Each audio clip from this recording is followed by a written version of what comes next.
What if one of the most influential love stories of the Middle Ages were written today? What if the romance of the rose, that strange, beautiful, unsettling medieval poem, were not composed in the gardens of 13th century France, but in a world of glowing screens, endless choice, and constant exposure? To answer that question, we must first return to the dream where it all began. In the 13th century, a young poet named Guillaume de Lorris wrote a dream vision unlike anything seen before. His poem opens with sleep, with wandering, with a dreamer stepping into a walled garden space of beauty, order, and temptation. This garden is not merely a place, it is the human mind. Inside it, allegorical figures walk and speak. Love, reason, fair, welcome, danger, jealousy. They are not metaphors hidden beneath the surface, they are the surface. Medieval readers understood this instinctively. The poem does not disguise its symbols, invites the reader to think through them. At the heart of the garden stands a rosebud. The rose is beauty. The rose is desire. The rose is a beloved woman. The rose is an idea, fragile, idealized, and dangerous. The dreamer does not take the rose by force. He is instructed. He must learn how to love properly. Love, in this medieval vision, is a discipline, a moral education, a slow and painful apprenticeship. This is the world of courtly lover culture, where longing matters more than possession, where distance sharpens desire, and where suffering is proof of sincerity. If the romance of the rose ended here, it would be remembered as a beautiful, idealistic artifact of medieval romance. But it did not end here. The turn toward reality years later, after Guillaume's death, another poet took up the unfinished work, Jean de Meun, and everything changed. Jean de Meun did not destroy the poem, but he transformed it into something sharper, darker, and far more unsettling. Where Guillaume was lyrical, Jean was analytical. Where Guillaume dreamed, Jean argued. Love becomes less pure. Desire becomes physical. Women become debated rather than idealized. Morality becomes unstable. Reason speaks at length, not as a gentle guide, but as a voice that exposes illusions. Nature lectures on reproduction. The poem begins to question whether romantic ideals are noble or merely convenient lies. The rose is no longer untouched beauty. It becomes something fought over, guarded, besieged. The dream turns into a siege, narrative a conquest, and suddenly the poem is no longer comfortable. This is why the romance of the rose became one of the most controversial texts of the Middle Ages. It was loved, copied, memorized, but also fiercely criticized, especially by women like Christine de Pizan, who saw in it not wisdom, but danger. Because Jean de Meun's world feels uncomfortably modern, and that is where our question truly begins.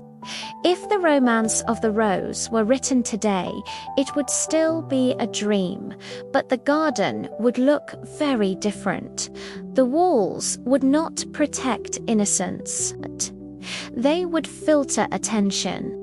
The fountains would not reflect faces, they would reflect curated selves, and the rose would no longer be hidden, it would be everywhere. In the modern world, desire is no longer slow. It is immediate, visual, quantified. We scroll instead of wandering. We swipe instead of waiting. We are surrounded by roses and yet rarely satisfied. In a modern romance of the rose, love would not whisper instructions. Love would be an algorithm. It would learn your habits, your preferences, your vulnerabilities. Reason would not warn you to be patient. It would urge optimization, maximize attraction, minimize rejection. Fair welcome would be conditional. Danger would be invisible. Jealousy would be silent but constant. And the rose. The rose might not even be a person. It could be validation, visibility, desirability itself. One of the most striking elements of the romance of the rose is how controlled the garden truly is. The dreamer believes he is free, but every step is governed by rules, gates, and guardians. Modern desire works the same way. We believe we are choosing freely, but our choices are shaped by systems we barely understand. Popularity metrics, beauty standards, performance expectations. We are not pursuing love, we are managing impressions. In Jean de Meun's continuation, love is stripped of illusion. He exposes desire as something mechanical, driven by biology, fear, and power. That honesty shocked medieval readers. Today it feels familiar. Because modern romance often oscillates between fantasy and cynicism. We want passion, but we expect disappointment. We crave connection, but fear vulnerability. We long for the rose, but mock the idea of believing in it. The medieval poem asked, is love ennobling or deceptive? Today, we ask, is love even real or just another performance? One of the reasons the romance of the rose remains controversial is its treatment of women. Jean de Meun's voice often speaks about women rather than with them. Desire becomes conquest. Consent becomes ambiguous. Christine de Pizan recognized this danger centuries before modern criticism gave it a name. She argued that stories shape behavior, that narratives about love are never neutral. If the poem were written today, that debate would not disappear. It would intensify. Who controls the narrative of desire? Who defines what the rose represents? Who benefits from the story being told? In a modern version, the rose might speak back, or refuse to be symbolic at all. Despite its discomfort, or perhaps because of it, the romance of the rose refuses to fade. It endures because it understands something essential about human longing. That desire is never simple. It is shaped by culture, language, power, fear, and hope. The Middle Ages did not invent romantic confusion. They simply gave it a garden. If the poem were written today, it would still ask dangerous questions. Can love survive analysis? Does desire lose its magic when explained? And what happens when reason and passion no longer trust each other?